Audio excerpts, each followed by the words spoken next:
What's up, guys? I'm Sarah. And I'm Haley. And we're the Device Girls.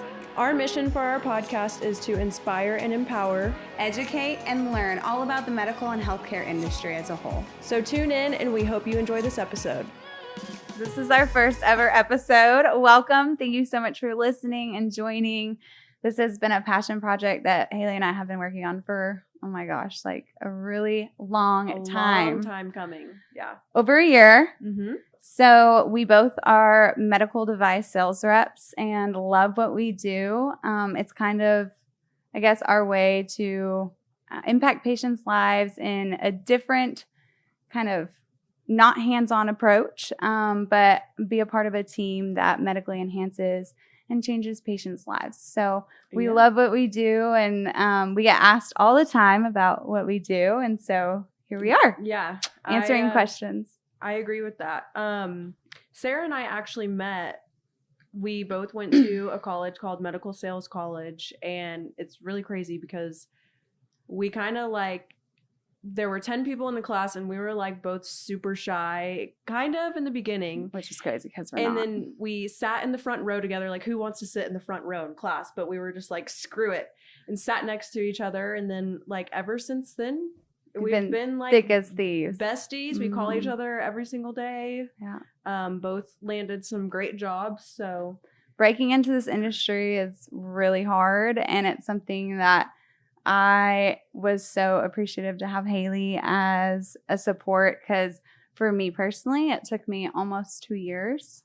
I am from Abilene, Texas, and this is my home. I didn't want to leave, and so I'm going to grind it out and network my tail end off until, I landed something at my hometown, in my hometown. So super important to be here. So glad to be able to have been able to stay in this community. So yeah, it's been awesome watching your journey, and we have a long ways to go. Yes. So anyway, with that being said, we really want to use, we're not experts on any of this stuff. We want to use this podcast as a way to learn, but also educate others at the same time. We want to bring, some amazing guest speakers on, whether it be surgeons or whoever.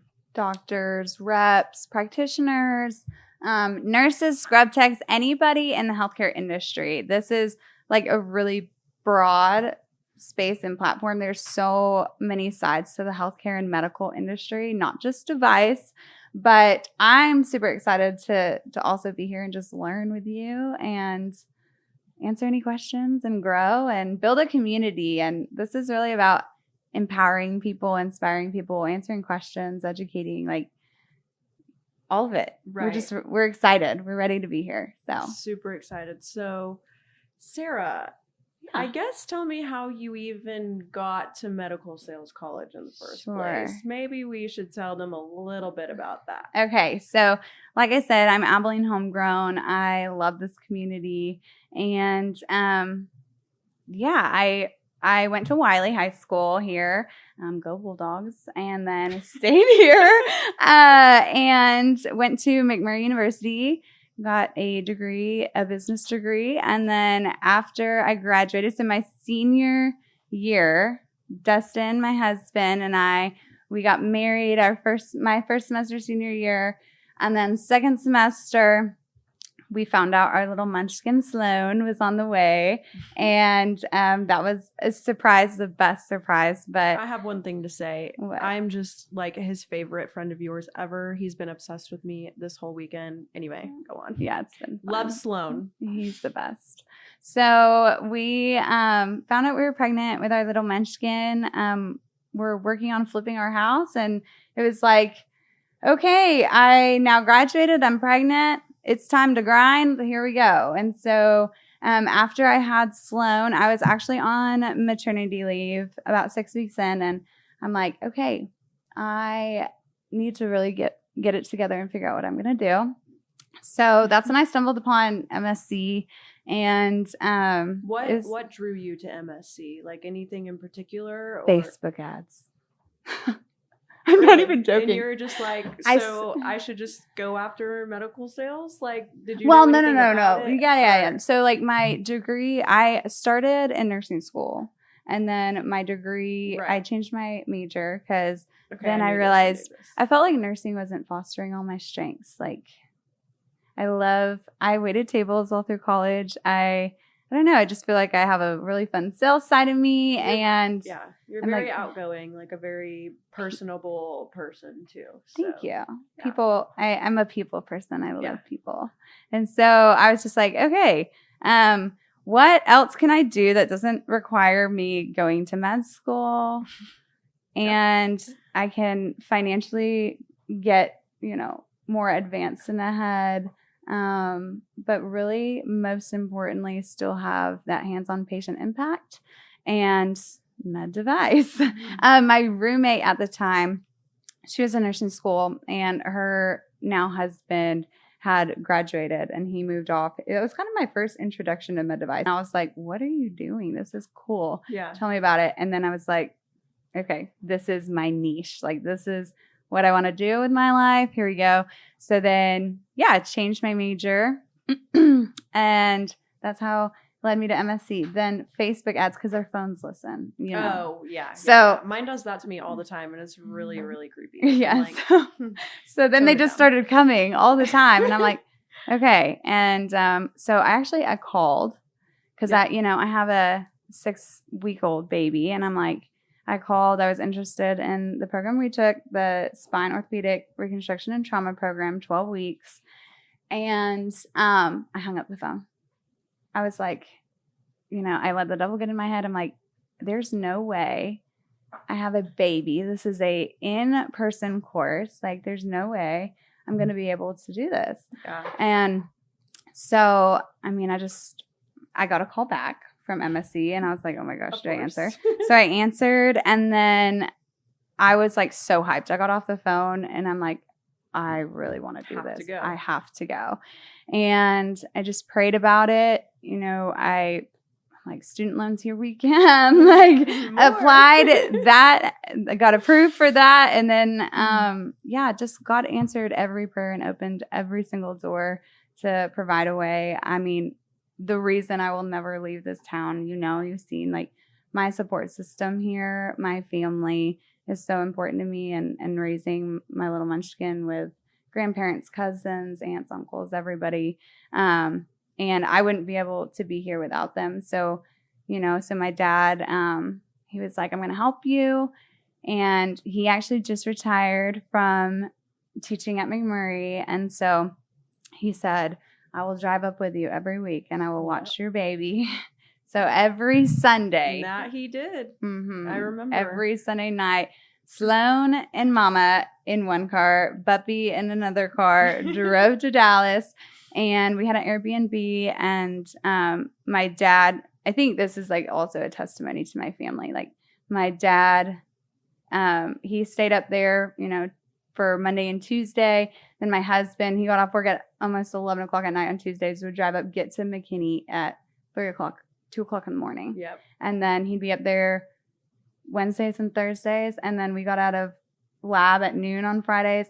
Dustin would leave, come home, drop him off at daycare, go work a double on Fridays. And we'd get out of lab and I'd haul butt back to Abilene to get him by daycare at 4 o'clock. And we did that for 12 weeks, or I guess it was 9 weeks in person. Yeah. That was crazy. So, and then it's just kind of been a grind ever since, just came back. It's a humbling experience to come back and know that you're working towards so much more.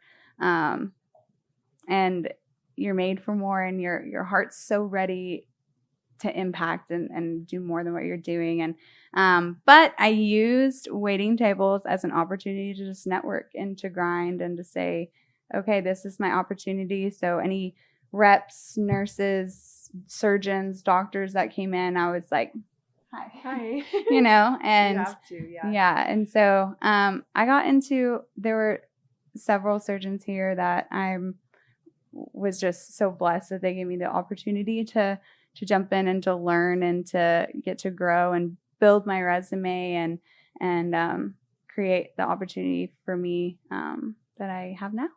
So that's kind of a little bit about my journey. Tell everybody about yours. Oh, Lord. Okay.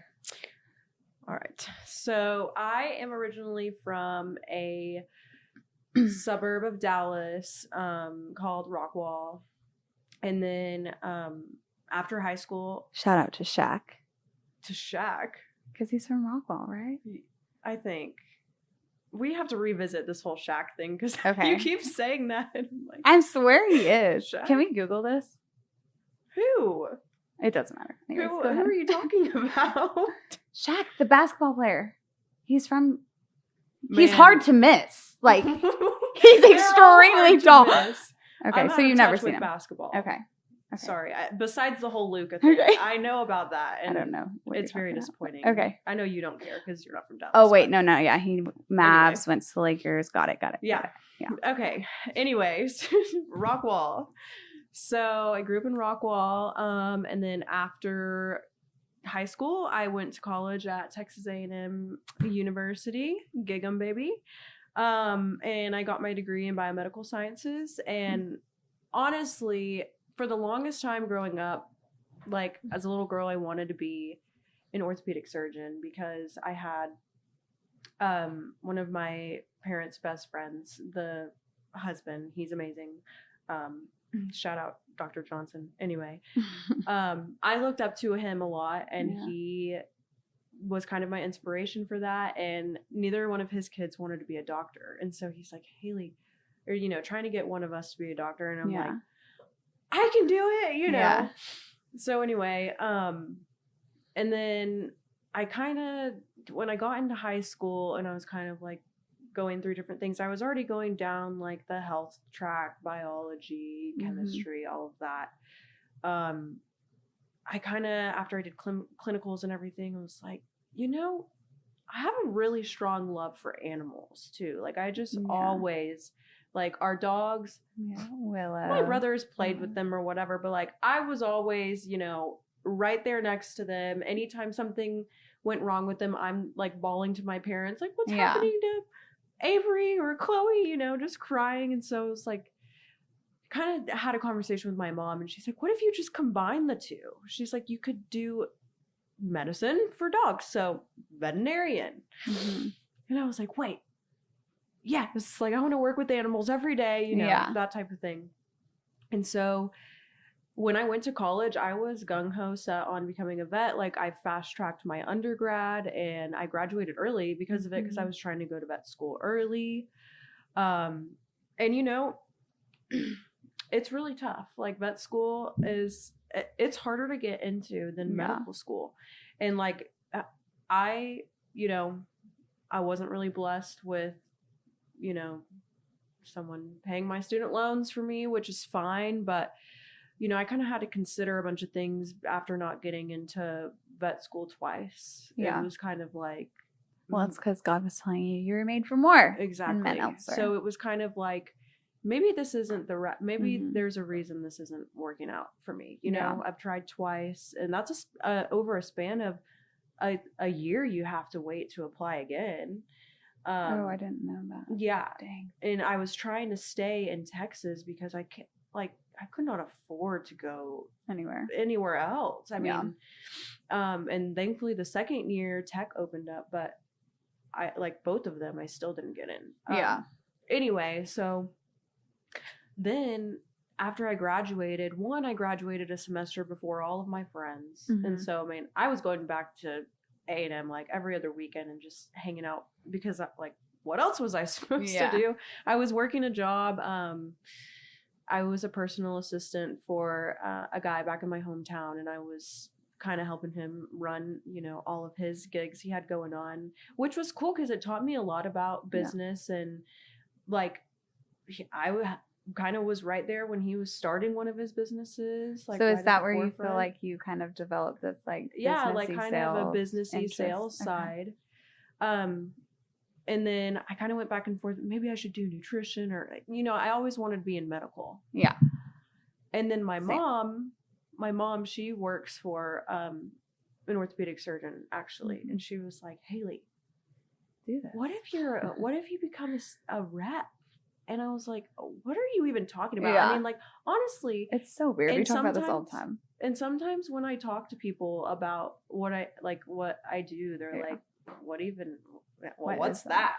It's such a big that's, industry. Yeah. And that's but what like, I hush, did. hush, niche. And I even worked in the surgeon my mom works for. I worked in his office for a bit, and like I saw the reps come by and like bringing, food or whatever, but that didn't like register in my head. Like, oh, that's what a rep is.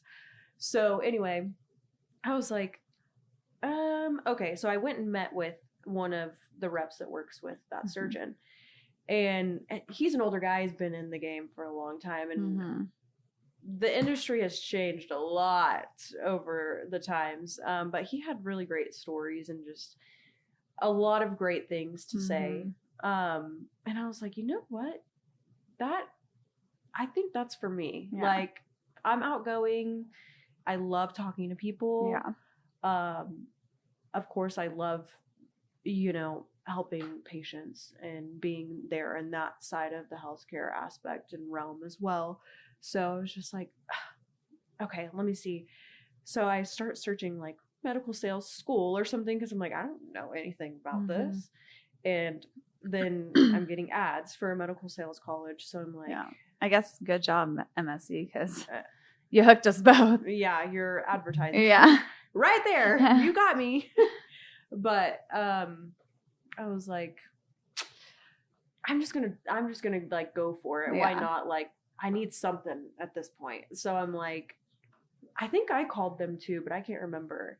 And to be honest, when I found out how much it was, I was kind of like, oh, but then steep. But then everyone was telling me, it's no secret, medical device sales. I mean, it can be very lucrative if you put in the work and the time and you make it what you want it to be. So I'm like, okay, I mean, no skin off my back. I already have loans anyways. It's way cheaper than vet school would have ever been. So, I just kind of ran with it. Yeah. And then landed at MSC, and I lived at home with my parents still. I didn't have enough money to move out on my own anyway. But so I drove about 45 minutes every day, and I was working a job at the same time, part-time. I was coaching because fitness is also a huge part of my life. I'm a bodybuilder as well, and I mean, that. But for y'all listening, that's a big part of my life, and so I wanted to make money, but I just loved coaching people anyway, and I got to talk to people. So I'd get up early in the mornings at 4:30 in the morning, and I'd go coach people, and then when I got done with 1 or 2 classes, then I'd drive all the way over to MSC and do class. And I just want to say, we had the best class. Yeah, we had a good class. Yeah. I finished as MVP though, not to toot my own horn, but Sarah was right up there with me. Yes.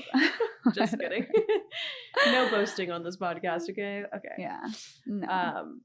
But yeah, that's kind of my journey to MSC. And I mean, we've talked about this a lot, but for the people listening, I think it's important to touch on our backgrounds and, what we like to do. I think what's cool is anybody, I mean, if you're willing to put in the work, like if this is something that you're interested in doing, anybody can do this, right? Like, I mean, if you are determined, if you are ready to grind, if you're driven, if you love the idea of being able to, that your money is based off of your work ethic, I mean, that's a really cool way to, keep you driven and empowered to bust your ass. It's very unique because, in a lot of industries, it's like you just, and not that there's nothing's wrong with it. I'm just saying, like, it's just different. Like,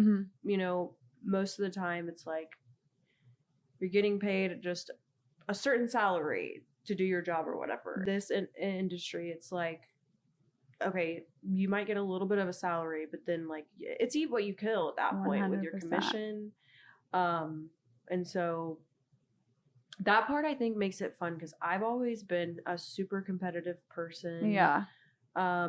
Super like if I have a goal, I'm going after it. And so it's like, okay, I mean, I really, in my experience in medical sales, I haven't really had a lot of quotas to like run towards, but like I've kind of just had to set like my own personal goals, and kind of run after those. And I mean, which speaks to still how determined and driven you are. Yeah. Like you continue to do that all the time. Yeah, like I've set some personal goals recently, and these here we being are. this podcasting one. We set this as a goal like again like a year ago. Well, more than I'm that. trying to think back. Like we kind of talked about it. Well, we didn't talk about it after MSC, but we talked about it. I think when we first both landed a job. I remember. Yeah, we both had a job already, and one night we were on the phone like per usual, but we'd been on the phone for a while, and I was already like, I want to start a podcast about something. Like I want to get on and talk. I want to start a podcast. And we're professional yappers, in case you're wondering. So and you were on the phone with me, and you were like saying the same thing. Yeah. You were like, I want to start a podcast, and I was like, no, shut up. I was like, what? Yeah. So I was like, Sarah, we should start one together. And then we just kind of started planning it from there. Yeah. It's crazy. And now it's fruition. So here we are. And it's kind of funny because like, I remember telling you like after we had started planning and everything, I was like, well, Hunter, my boyfriend, he's like, he was being nice, but just like, you're starting a podcast? Like, no way. And then because there's not already a million out there. Yeah. And you told me Dustin said the same thing, and I was just like, oh, he was just like, yeah, all right, yeah, okay, yeah, go for it. Because I kind of laughed at myself at first too, like maybe it'll happen, I don't know, but Mel Robbins, if you ever watch this, which you probably won't, but if you ever do, your let them theory, absolutely love it. And I've read that book, and it's just really just spoken volumes to me and really empowered us to finally, I think, step forward, take charge, and say, you know what, let's stop talking about this. Let's do it if we're going to do it. If not, let's stop talking about it. So here we are. Yeah. But I'm super excited. I hope, again, we're just trying to learn, and this is a safe space to ask questions. And women are really the drivers in healthcare and medical care in their families, and I think that this is a really cool space for us to maybe create a platform to get some answers and to educate, and to be advocates for women in this space. It's a very, very male dominated. I think healthcare in general is, but especially like our industry as well, our side of it, med device, is super male dominated. And it can be intimidating, and it can be hard because like at times, you just have to find ways as a woman to like relate to a lot of the male doctors that you're working with or things like that. Because the guys, they can walk in and be like, hey bro, when we hitting the golf course, like let's go hunting this weekend, or did you see that game last night? And I'm like, well, I'm like, I watched the football game last night. That was me at first. I'm like, well, I'm gonna learn how to golf. I can go golf with this. Yeah. Which actually, I have taken up golf, and I actually really love it. I want to take up pickleball. You do? Yeah. I feel like I would suck at that, but we can try. Apparently, it's less running than tennis. Oh. Well, I don't mind running, but I don't either. But I just think like apparently it's more fun. So, but no. Have you ever golfed? Putt? Does that count? Absolutely not. Or top golf? Does that count? You're going to start golfing with me. Then no. Okay. Maybe. If you like it. I'm not going to force it, but if you like it, then we can golf together. Yeah. It is definitely hard, though, to relate. I think sometimes in this industry, especially, that was honestly I hated this question in the interview process. Yes. Like, what are your hobbies? Bro, when you are busting your ass to get into this industry, you do not have hobbies. Like, well, I'm trying to build my resume. I am a mom. I'm grinding. I have bills to pay. Like, this is my only hobby right now. Like, to get a job. That's my only hobby. Now, we're in a really demanding career, so we work a lot. But I mean, my family, my friends, those are my hobbies.